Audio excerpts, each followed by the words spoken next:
Hey guys, my name is Ben Berman and welcome to the Starting It Up podcast, where I interview all types of entrepreneurs, uncovering actionable steps and inspiration that you can use to build your business, your side hustle, whatever it is that you're trying to create and live the life you've always wanted. On this episode, we talk with Aleric Heck, who's the founder of AdOutreach, a fast-growing video marketing consultancy, and AppFind, a super popular YouTube app review channel. I think this is a particularly cool first episode because Aleric's story is one that shows how it's never too early to start. He created his YouTube channel at age 12, built it up over the next decade, and now in his early 20s is one of the foremost experts on video and YouTube advertising and is using those skills to help others grow their businesses. I think this will be a super insightful first episode on both how to build a business from scratch and about the state of video marketing in 2018. Here it goes. Hey guys, welcome today. We're here with a great entrepreneur. We're going to be focusing on how he built this company and the steps that he's taking. We're really looking forward to diving deep and learning more about how Alaric Heck has created multiple companies. So I'll let him take it away. Alaric, go ahead and introduce yourself. Thank you, Ben, for having me on. Again, like Ben said, my name is Aleric Heck, and I'm the founder of AdOutreach, also the founder of AppFind, and I'm looking forward to this profile and interview today. Awesome. So let's dive right into it. You and I actually know each other fairly well from college, from UMass Amherst, and I really want to have you kind of start from the beginning. So tell us about how you got into entrepreneurship and your first business ever. Yeah, absolutely. And I can definitely dive, right from the beginning. Just a little brief overview so people know kind of what I'm doing right now is AdOutreach, and I'm helping businesses set up YouTube video ads so they can get new clients, leads, customers. But like you said, Ben, kind of taking it back to the beginning, kind of going over what that kind of looked like. I started out back when I was, 12 years old. I had actually a piano bench that I put an iPhone on top of, like the second generation iPhone, first one that could have apps. And I was showing off, mobile apps, technology tutorials, things like that at a very young age. And that was my first company, AppFind. And I think, like you said, it's really important to take a look at where people started and where they got to. So, questions that you have for that, that's kind of where I started, was just filming app review videos, tech tutorials, started to get pretty popular, became the largest app review channel. And I'm happy to kind of dive into some details. Any kind of questions based on that? Yeah, exactly. So I actually went back and watched some of your earlier videos. You're this really young kid who's kind of just on this very early version of an iPhone. And I want to explore that. So, when I was that age, I loved, video games. I'm sure, like how you love mobile apps, but I was playing PlayStation and I never created this YouTube channel business. I want to know what was going through your head that made you say, hey, it would be really cool if I record myself reviewing mobile apps, put that on the internet and see what people have to say. And I want you to talk a little bit about that. And then to go into the present, right now you guys have 350,000 subscribers. So for everyone listening, this went from something that you were doing, I think the first video has like 400 views, and now you're at this huge place. So kind of dive deeper into that and tell us how you went from that spot to where you are right now and why. Yeah, absolutely. Thank you, Ben. And part of that too is, the iterations of starting out there, building up that business, and then from there creating another business in that same space with YouTube advertising. So kind of went to the other side of the table. Instead of, living off of YouTube ad revenue, I started becoming an advertiser myself. And I'm sure I'm going to get into a little bit about that in the future. But just to go back kind of from the beginning, I've always been a little bit more creative, definitely encouraged, on by my parents, but really just kind of the way that I grew up. I was always filming videos with friends outside. I was doing sketch videos back in the early days of YouTube, right when it was starting out. I loved YouTube. I loved video. I actually got the Adobe Creative Suite when I was 8 years old, and I learned how to edit in Adobe, edit videos. I remember I was following a guy, Andrew Kramer, videocopilot.net, I believe. He was phenomenal. He had some Premiere tutorials, it was mostly After Effects. And I really just got into it at a very young age. And I remember what I did was I was recording, these sketch videos, these things like that, as, kids do at that age. And I was learning skills. but I wanted to do something that people actually saw. So some people were seeing that, mostly friends and family. But I posted on there, when I got that iPhone, I was like, all right, I'm just going to review some of the games. So I was recording every part of my life, right? And so I was reviewing some of the apps and games. Again, this is back in 2008, 2009. And people were watching it, a few hundred people to start. I was like, wow, I got to make a new channel for this. So, I made the channel AppFind, which obviously kind of grew into what that's become. It led the way to AdOutreach and YouTube video ads, which I do now. But yeah, that's when I created AppFind. And I guess, a few questions kind of from there. But yeah, that's what was kind of going through my head. Yeah. So, that's awesome. I'm actually, been following Gary Vee pretty closely, and I know you know him pretty well. And one of the things that he actually talks about is once you find something you're really passionate about, something you love doing, once you go in and work on it, you turn it into an actual business. It is something that, you can do for the rest of your life. And hearing your story, what I'm seeing is that as a kid, you like mobile games, you like recording, you like editing, and you use that even, before, people are realizing this when they're 20, 30, 40, later in life. But you did this, as a really young kid, and you were able to just understand the value of documenting. And I just wanted to kind of go a little bit deeper. How did you know that this could turn into this giant thing, or were you just doing it for fun, hoping that something comes out of it? Or was there kind of more of a big plan where you were thinking, if I do this, then I'll get this many subscribers, I can, review more games, get, sponsored content? Kind of just walk me through the progression and in those early moments a little bit. Yeah, that's a great question, Ben. And I think it's kind of a combination, right? So I didn't have a master plan of exactly where I was going, but I knew I always wanted to do something that was bigger than just, a job. I wanted to do entrepreneurship, something I loved. And that's kind of what I had with AppFind is kind of in the early days, obviously my goal was to get as many subscribers, as views as possible. And that allowed me, as I went, I became the largest app review channel on YouTube. I started working with companies. I've done over, I think it's almost 300 sponsorships now with different companies. Wow. Some of these are big. These are like Game of War, Square Enix, FanDuel. I work with a lot of different companies, various ones on there. Just kind of thinking about it a little bit, I just remember dealing with all these awesome companies and creating promotions for their apps. It was a lot of fun, and it's still stuff that I do. I now have kind of more of a team that manages it. But just to kind of take it back to what I was looking for is, for the first 2-3 years on that business, it wasn't making money. I was just doing it for fun. I was doing it for the vanity metrics, the views. Yeah. Back then, YouTube partnership, there were only like 10,000 partners. Sounds like a lot, but it's really kind of small compared to all the people on YouTube. And I was following people back then, and I still do. Philip DeFranco was kind of a big inspiration. Yeah. But it was one of those things where I knew I wanted to get to a point where I could make some money off of it, and it was just really exciting. I think it really clicked when we did a promotion for an app, and they got into, I think it was the top 10 on the iTunes charts, but they were nowhere before that. We did a promotion with them, and they got into the top 10, not just from us, but we kind of set that ball rolling, right? That snowball. And that's where, when, I really started to click, I can actually have a good business out of that.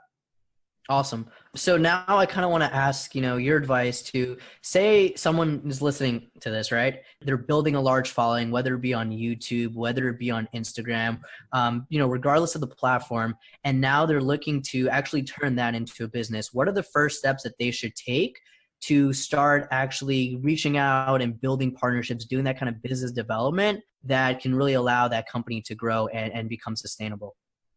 Yeah, that's a really good question. So I would say, what you want to start with is building up your skills. And once you've built up your skills, and that's just by doing it, right? So people think, why would I do something for free initially? Or why would I do all this stuff for free? Well, no, it's the perfect time to do it, especially if you're in school or something like that. But even if you have a 9-to-5 job, you're doing it off of that time because you're gaining a skill. You're learning something new that's valuable, and you may get a little bit of traction there. So in the early days, I got a little bit of traction on some of the videos, but I learned what actually worked, what didn't work. Just sticking with it is what allowed it to snowball and get bigger and bigger. as I went. So that's what I would definitely recommend is first, look at everything as gaining skills. The biggest thing that kind of sets people back is just not trying or not starting doing something. I would get started, take, courses if you need to. There's lots of great online resources. There's people that can help you. But yeah, I would seek out information on how to do it, build up your skills, and just go and just do it. It sounds cliche, but it's the truth. Awesome. Yeah, for sure. I mean, putting in the work is really what it's all about. You can kind of read about how to start a business. You can read about how to build something, but until you actually go in and do it, it's very hard to fully understand. And then one more thing I kind of want to touch up on that is, say this is something that you probably had to experience with, say you're, not someone who traditionally is the type of person that, brands or companies are typically dealing with. Say you're, a lot younger, a lot older, you don't have that, real like solid background. Give a word of advice for, how to build that confidence and how to be able to talk to other companies and these make these partnerships where you're coming from a point of strength. You're not coming from a point of like, they're going to do you a favor. You really know your worth. And then you're making those deals and maximizing the value that you can get. Yeah, and that's a great question, Ben. And it goes back to what I was talking about with building up your skills, building up your presence, because I strongly believe in a meritocracy, right? Where the best people, regardless of who they are, who cares who they are? If you're the best at what you do, that's the type of person that businesses should want to work with. And most businesses do. There might be some businesses that look down upon you, because of your age or because of other attributes or other things about you. But those aren't the people that you want to work with at all, to begin with, right? So if they're going to say, okay, you're too young or you're too old or anything else like that, then that's not somebody you want to work with. You want to work with the people who value you. And so, that's what I dealt with on AppFind, people who are devaluing, saying, okay, well, I'm only going to offer this. All right, well, we just won't do business that way. And so it's basically holding ground. I think a lot of people, especially as they start out as entrepreneurs, they think they have to say yes to everything. And that is not good. You should say no to things that, it isn't what you're worth. So if somebody is saying, they're only going to pay you like $5 an hour to do work for them, don't do it, unless that's something that you visibly see is a stepping stone that you need to do. But honestly, just know what your value is.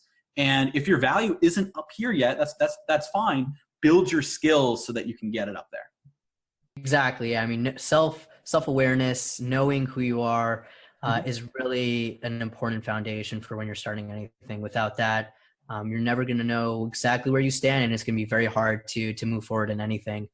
And then kind of one more thing I wanted to touch up on, as you're building AppFind, what are some of the obstacles that you're facing? I'm guessing it's not easy to, have this side hustle while you're going through, school, and then you're, for various stages in school. How'd you manage to stay determined, putting out constant content and really, not giving up, making sure that this is something you prioritize, regardless of, what people might say, what people might think, because a lot of the times, people are gonna, I don't want to say they're haters, but people are going to hate on what you're doing. They're going to say, why are you doing this? But how do you get past that noise and continue doing what you really believe in? Yeah, that's actually a really, really good question, because there are always, going to be haters or people that put you down or say this isn't going to work. But the thing is, if you persevere, those are the people that are going to be asking you for a job in the future. And it sounds mean, it sounds callous, but honestly, that's kind of what you have to tell yourself in your head. There's a reason that you're not going out on weekends and you're working on your business. There's a reason that you're hustling hard. And that is so that you can get to that next plane that's beyond a 9-to-5 job or beyond school or whatever you're currently doing right now. And so what I would say is, don't pay attention to the haters, but also be careful not to label everybody who has valid constructive feedback as haters, because there are going to be people who have constructive feedback. So recently, and this is something that I have, I hired a personal trainer because I realized that I wanted to get more physically fit, and that's something that had been on the back burner for a long time. Just, a few weeks ago. So I'm starting to see some of the benefits, but I feel a lot better. And so it's one of those things where there are things that, you know, I could have just said, okay, that's just a hater, but it was constructive feedback and it was valuable to know. And so, you know, I kind of went that direction, but there are always going to be haters. I remember, you know, I was doing all of this, and I was always doing it on the weekends and stuff, especially back, you know, in college and stuff like that. Basically, I was doing these videos. I was staying up late. I was editing. I wasn't really going out and partying like a lot of people were. And I had people call me a robot. And, you know, kind of, it did hurt a little bit. But to be honest, you know, it's one of those things that I think a lot of entrepreneurs, people don't get them, right? It's strange for people to actually be passionate in what you do. And I think that's sad. I think, honestly, if everybody was passionate in what they do, the world would be a much better place, I would say. Yeah, that's awesome. I mean, you know, I know you from school. So when we first met and you kind of said that, you know, you go from going to class, we met in the Entrepreneurship Club, we go to the Entrepreneurship Club, and then you would go home and kind of do all this other work. It's interesting because a lot of people kind of see that as, you don't want to do that, it's not fun, it's not enjoyable. But from, you know, I didn't understand this when we first met, but now I'm really realizing, like, if you're enjoying what you're working on, then it is fun. You know, you're having fun doing that.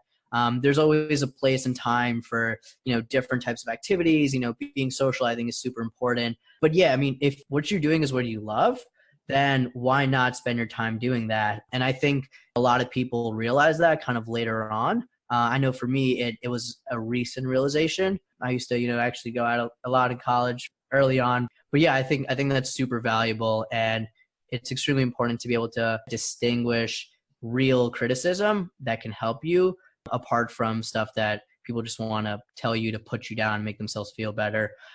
So now that we talked a little bit about AppFind, we built this foundation for who you are, what your expertise is in. Tell us more about how AdOutreach came to be, and actually go a little bit in detail on what AdOutreach exactly is. Yeah, absolutely. And I'll talk about what AdOutreach is, and then I'll go back into how I discovered it, because I think this is going to be valuable for anybody, you know, anybody who's an entrepreneur who's listening to this, because it is one of those things where you discover in the market that there is a very big opportunity, and then you expand upon that. And so basically what I'm doing right now with AdOutreach is I help companies set up targeted YouTube video ads to get new clients, leads, sales. And basically, if you watch a YouTube video and you've seen the ad that plays before that video, that's what we're running. But here's the thing.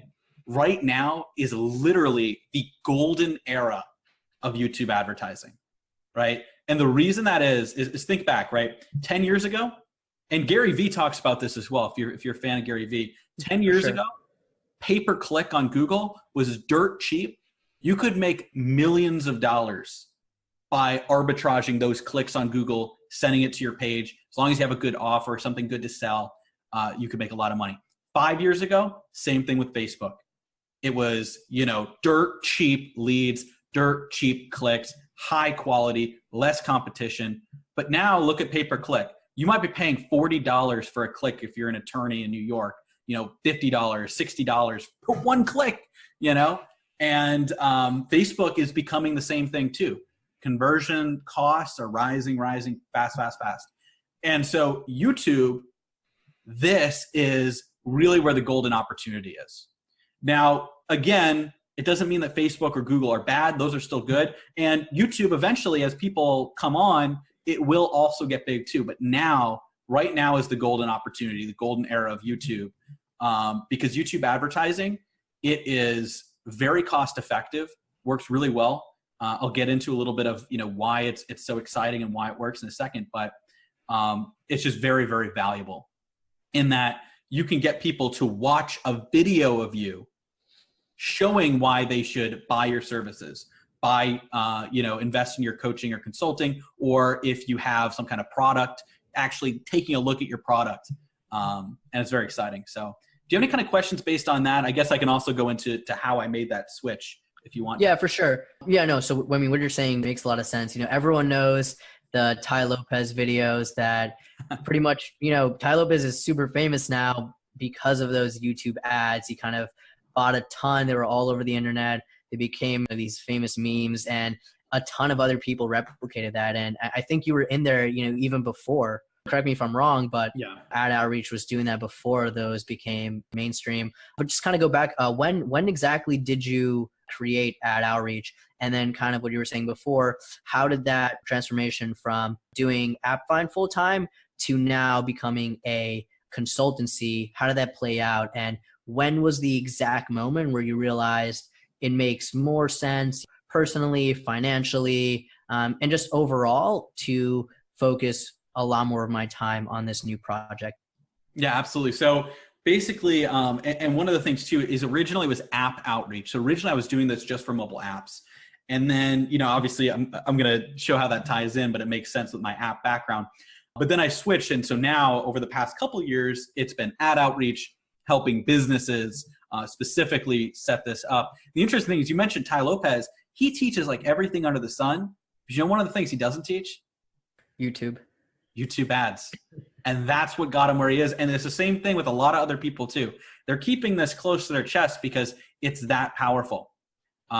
It really is. And it's not just online people too. If you have a television ad and you're a different type of company, you have to go online. You have to go online. People are cutting cable left and right. And so that's what we're helping too. So we have companies that are financial companies where we're running their YouTube ads to get them, qualifications, whether it be a mortgage or it's qualifications for startup capital, working capital that they need for their businesses. We have companies like that are these older style businesses that are really succeeding with YouTube, in addition to courses and coaches and online products. People think it's just internet marketing type stuff. No, it's all businesses that can work really well on YouTube. So anyway, sorry, Bennett, let me take it back to your question, which is how this started. So obviously I was growing AppFind, building it up. I had tech tutorials where I was showing off how to use an iPhone. Those were getting millions of views. I think one of the videos had over 4 million views on how to use an iPhone. I believe the 5S one, but I've done each iteration, the iPhone 10, everything. But basically that was going really well. I actually hired a team. So I hired a script writer. I hired a video editor. I hired a biz dev person to help close deals. So I basically have, those 3 people on that team. And what it let me do is it freed up my time. It basically creating of the 4-hour work week, model off of that other business. But I can come back to it and scale it up if I want to at certain times. That's going along pretty well. I wanted to focus on something else, which is AdOutreach, this company. How I got into it is very interesting. So I had an app sponsorship that came down the pike. And this was about 4 years ago now, maybe a little bit longer, but around then. And it was basically an app, a social networking app. And what I did was I created a AppFind video, published it. It did really well, got a lot of views. And there was like a middleman in between the company, middleman, and then us. And so the middleman came to us and like, the company loves this. We're getting lots of downloads. It's going really well, but it's starting to slow down. Is there any way we can get more people to see this video? Because here's the thing. You post a video on YouTube, gets a lot of views, and then the views really start to shrink after that first couple of days. This is organic. You just post it on YouTube, your subscribers watch it, and then they watch the next video you put out. And so I had been doing some testing to get subscribers to showcase some of my content with YouTube ads. Not that much, not that crazy, but I had been doing some testing. So I knew it existed. And I said, you know what? Let's run a YouTube ad to my audience, or to people who are similar to my audience, that is, for your app. And let's see if we can get downloads that way. So we hooked everything up. I was learning on the fly, how to do it with a mobile app. And what we managed to do, which is $500 of ad spend, was get over 11,000 users. Wow. New users for this mobile app, which was incredible. And I don't remember the exact details, but the company said something along the lines of they're getting paid per user. And I believe it might've been $1. I don't want to get the wrong facts there, but whatever it was, they made a killing off of it versus the $500 spent. So we did a couple of other promotions with that company. There were some other companies that worked with us. I got a job offer at a company, at the time, to drop out of college and go join them and just do their YouTube ads. I turned that down because what I wanted to do was I wanted to set this up for myself. I knew this right here is the golden opportunity, because like 11,000 users for $500, you know, that's incredible. Because I know with my organic videos, you might get a couple thousand users, you might get 5,000 users, but and so what I started doing was I started marketing it as AppOutreach. I didn't quite, turn it into an LLC yet, which it is a separate company now. But I started marketing those services. I started doing that just for mobile apps. And that was really exciting. I was doing it with apps. Everybody loved it. It was working really well. And just kind of the way that, things happen, right? Stars align. I ran into who are now my consultants, Chris and Taylor, amazing people, in, I believe, December of 2016.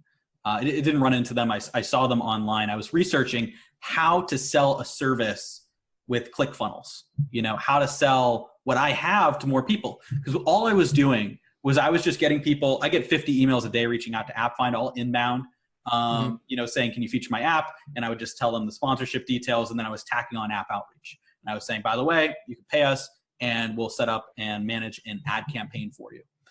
And so basically I was trying to figure out, how can I reach more people? How can I make this business bigger? How can I get on-demand clients? And that's what these people help with. And they've been my consultants for the past 2 years now, which is, or almost 2 years, which is amazing. But basically I got on the phone with them and they were telling me about how I needed to structure an offer, how I needed to actually teach, be seen as an expert in YouTube ads. And, I started to set it up. I brought Davis McVeigh onto the team around that time too. And he's like a tech like whiz. So he helped set up the website. Help. Yeah. So, you obviously, Davis as well. And he's a great guy. And he really added to the team as well. And so basically we came on, we set all of this up, all the funnels. And at the time it was helping mobile apps run YouTube video ads.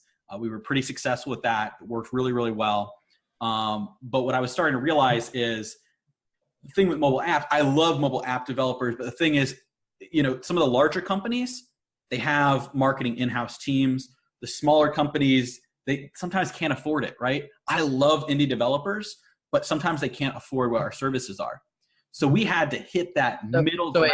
Could I actually stop you for a quick second? Oh yeah, because absolutely. I think you talked about so many important things just then that I want to kind of go back and, drill down on those points for everyone listening. So one of the biggest things was finding a niche. You found your niche. It's not that you went out looking for it. It's not that you said, I need to find this niche. What am I going to do? It was already based off of what you were doing. So you realized that, and then that kind of led you to doing the rest of this. And for everyone listening, it's really important to remember that when you want to start something, to go back to what you were saying, Alaric, once you're building those skills, once you're actually doing stuff, you start realizing the opportunities that are out there. You're doing stuff, you're working on things, and you're saying, hey, this could be cool. Let me dive into that. It's not that you're kind of going out there really just shooting in a million different directions, hoping to hit something. There is really a system that, for you and probably most entrepreneurs, it actually ends up working like that.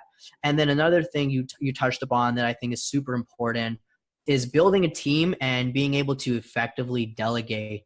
A lot of the times people first start, and when they're first starting, they're worried. They might not be the best at editing videos. They might not be the best at doing partnerships, biz dev stuff. They might not be the best at design, and that stops people from actually pursuing their goals and moving forward. They get really worried that they can't do something, and they view it as a roadblock. Where in reality, if they properly build a team, if they're able to delegate those things, they're really able to kind of progress their business. They take an idea and they just match up the person who's the best to handle that with the task. Not all of us are amazing at everything. I think most of us aren't. And what really separates the people at the top from everyone else is the people at the top have learned to maximize on their strengths. And then one more thing you said was you brought in some consultants. A lot of the times people are, maybe afraid of paying someone a ton of money for advice, but but sometimes it just comes down to it. You need to, someone knows more than you. And if you're able to learn that, it might cost money in the short term, but there's a huge ROI in the long term. So kind of want to stop you just there and really sink those points in. So definitely continue and tell us more about what you were just saying. Yeah, no, that's really good, Ben. I think the other thing too is talking about the investment. That type of thing is that obviously it's not an easy thing to do, but it's so necessary to invest in yourself. Obviously, make sure you find the right person, you find the right mentor, you find the right consultant. The other thing too, mentors are great. I've got lots of mentors. I absolutely love their value, but there is something a little bit different about hiring a consultant where you're paying them and their metric is how much they help you as a business, because they're going to be there, really working with you to help you build things.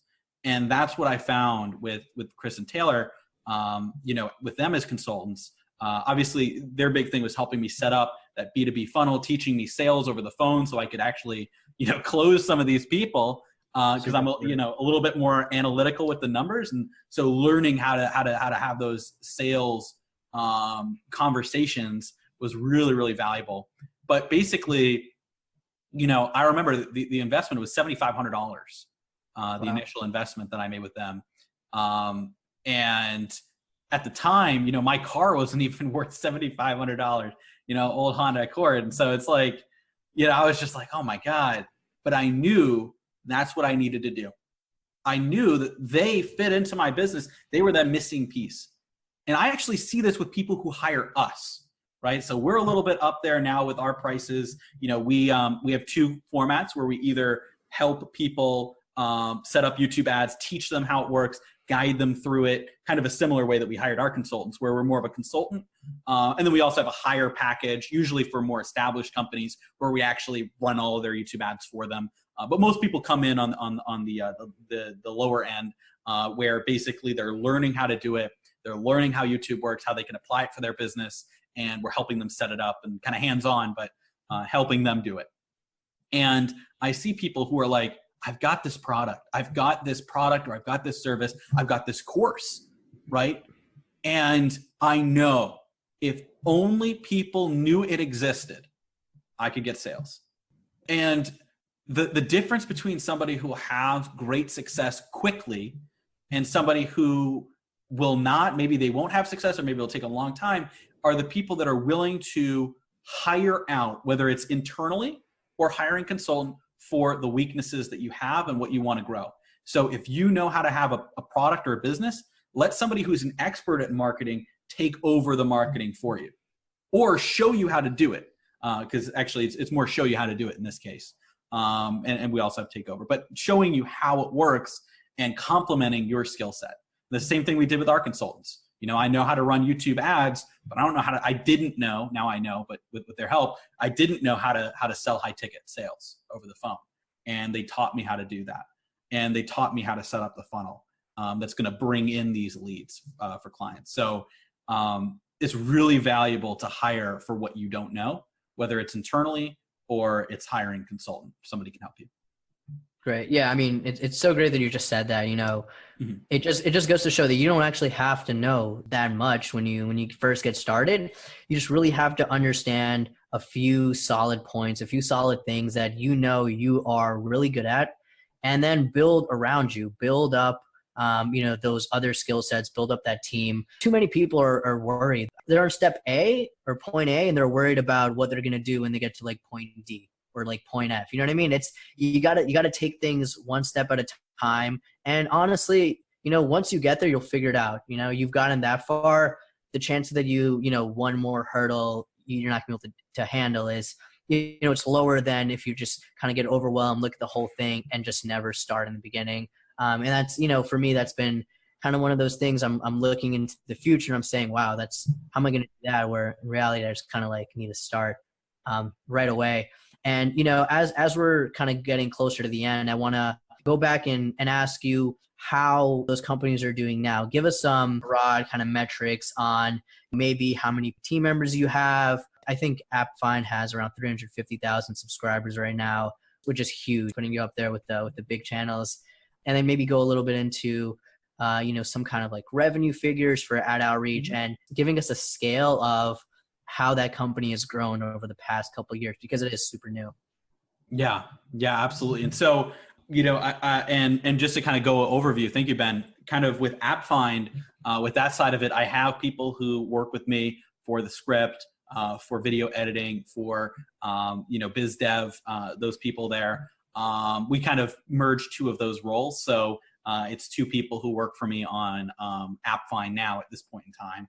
And they do a lot of that back end handling. I'm kind of treating it 4-hour work week, so I still have to do work, obviously, on that business. But that's producing a steady revenue stream. It's been growing. 350,000. When the next iPhone comes out, what I usually do is I take a week, I drop the other business for a week, and then I focus on AppFind. But then I go back to the other business. Basically, 51 weeks out of the year, I'm going to be working on AdOutreach. Like not exclusively, but like majority of my time. And then that 1 week when the iPhone comes out, that's kind of a big week for AppFind. So I take the week off from my other business and I focus on, we're not completely off, but from getting new clients, I just kind of handle client calls and stuff and go over and really focus on AppFind. So that's kind of what that has. It's been going really well, and it continues to produce revenue stream. And I had used that money originally from AppFind to invest in this newer business. So investing in your new business and yourself is really important. This other business, AdOutreach, is doing really, really well right now, which is exciting. So we have two people, one full-time, one part-time, and then myself, obviously full-time on that business. And sorry, I need a sip of water. Oh my God. Yeah, it's been talking for a while. Got the Fiji water. Yeah, the bougie water. But yeah, no. So basically, got those people on that business, and it's really valuable. We're actually hiring somebody. If you're listening, I don't know when you're listening to this, but we're looking for somebody who knows Facebook ads, and they've done Facebook ads before, and they want to join our team as a initially part-time, future full-time YouTube ads manager for some of our management clients. And this is, an actual. It could get into a significant full-time job. So. Davis is doing all of that.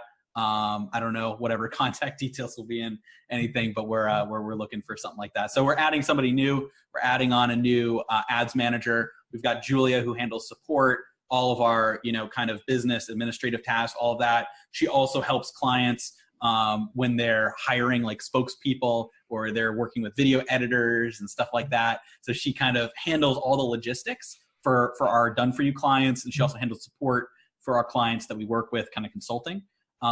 Davis, who is on the team as well, he's our head of client success. So he makes sure that clients are having success, whether we're the ones managing their ads or they're doing ads themselves, gets them everything they need, gets on calls with them, in addition, obviously, to myself, but getting on calls with them, making sure they have what they need to do.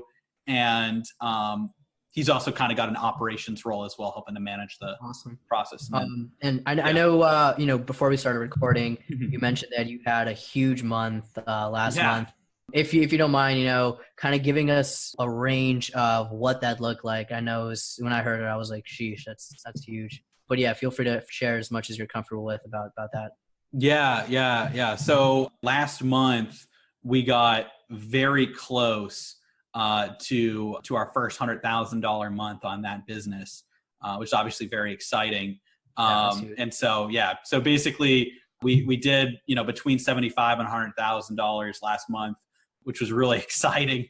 And obviously in revenue, of course, but really exciting is really some great stuff for that business. We just hired a virtual CFO as well. So we have another person on our team, or not on our team.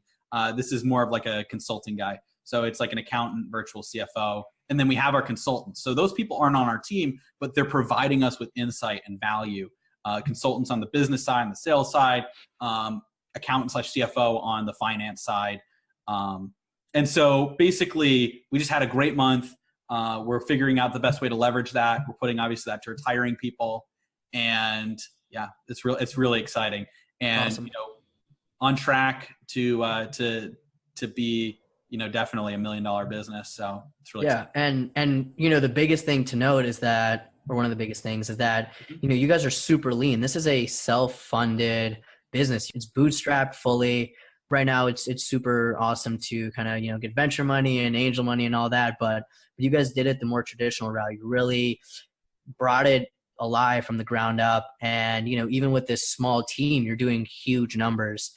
That goes to show, everyone who's listening, you don't need these fancy, everyone, it looks great and you have a great office, you have a huge team. And for a lot of companies, that is what you need. But for other companies, other businesses, you don't. As long as you're lean and you're really getting into the things that matter, you're able to have a very highly functioning business without it, requiring that much capital, that many people, and overall being able to be very lean about the whole thing.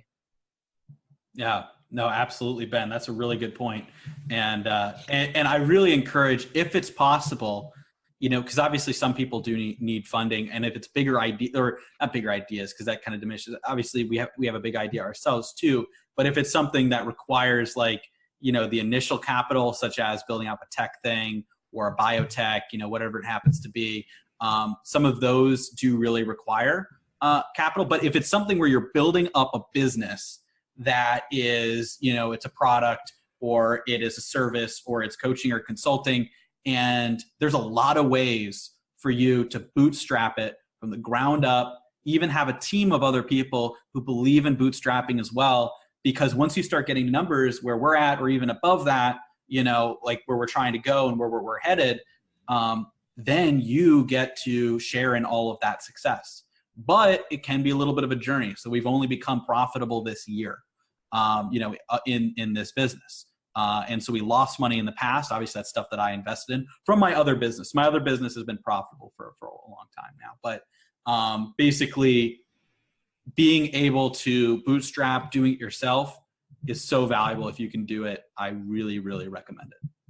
Yeah, that's awesome to hear. And then kind of one final point, I'd like to ask everyone this. What are your biggest takeaways from this whole journey? I know you're still very early into it. You have a long way to go. You're going to be in this game for a while. But if you could kind of just tell the audience, two things. What did you wish you first had known when you started? Even AppFind all the way back when. And then also, what's the biggest thing that you learned throughout this whole thing? Mm-hmm. Yeah, so I would say one of the biggest things that I learned, and I mentioned this kind of in depth before, is to invest in your weaknesses. Don't just invest in your strengths. So what I mean by that is, if I only invested in marketing, I'm already doing marketing. That's what I already do. In my business, I have a few crucial points where in the past I know I needed to improve upon it. I still need to do that, like sales, the specific setup of our funnel, attracting B2B, that type of stuff. So really going after investing in your weak points, because then as a whole, you're going to become a lot bigger as a business. So whether that's hiring somebody onto your team, investing in a consultant, even working with a mentor. There's lots of mentors who can help you for free. They might not give you as much time as a consultant, but those are amazing. I've relied on people like that as well. And I love all of the mentors that I have. So don't take me the wrong way with that. But if you're able to invest in yourself, because it's so valuable, but not just in your strengths, also invest in your weaknesses.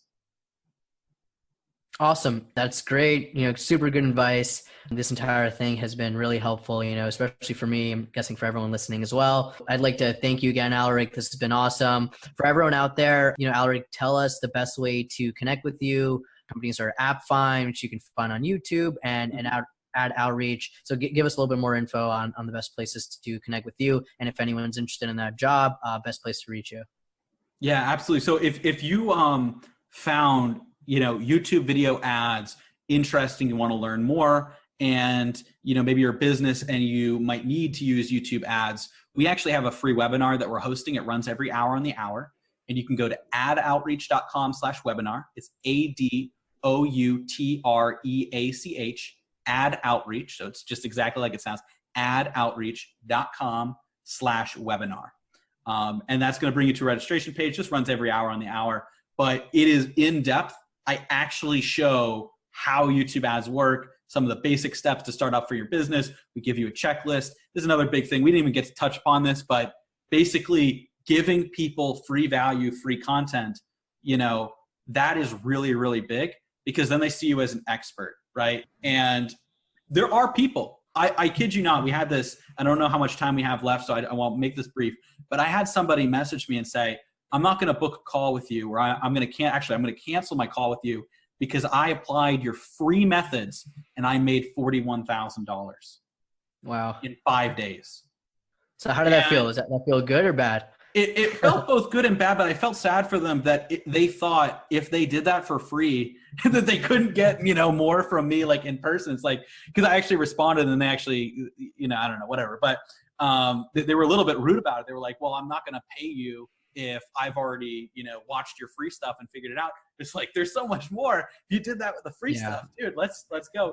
But it was one of those things where it just goes to show, it's a testament to, the free value of that webinar, not that that's going to happen for everybody, but you're just watching that. And then if you want to have that conversation about YouTube ads, right on that webinar, we have a little link where you can apply to speak with me. That's actually with me, myself, it's like a 45-minute consultation where we talk about YouTube ads. If it's a good fit. Really, it's basically a consultative sale. So it's not, no pressure. It's basically, is this a good fit? If it's not, here's the direction you might want to go. If it is a good fit, let's get this process rolling. Awesome. Well, thank you so much, Alaric. This has been super informative. Look forward to talking to you again. Awesome. Thank you so much, Ben. This was a great interview. Thank you. Hey guys, thank you so much for listening. This was my first episode ever, and there are many more coming up, so stay tuned. If you like what you heard, it would really mean a lot to me if you rated and subscribed to the podcast, even shared if you think the lessons were valuable enough. Thanks, until next time.